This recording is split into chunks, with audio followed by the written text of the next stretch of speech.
Police officers warned against engaging in political activity.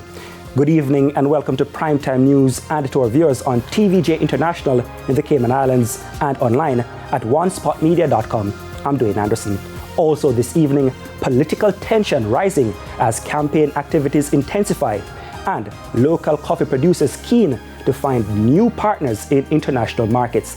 There's also sports special and weather in this newscast, so please stay with us. I'll have the news in detail right after this break.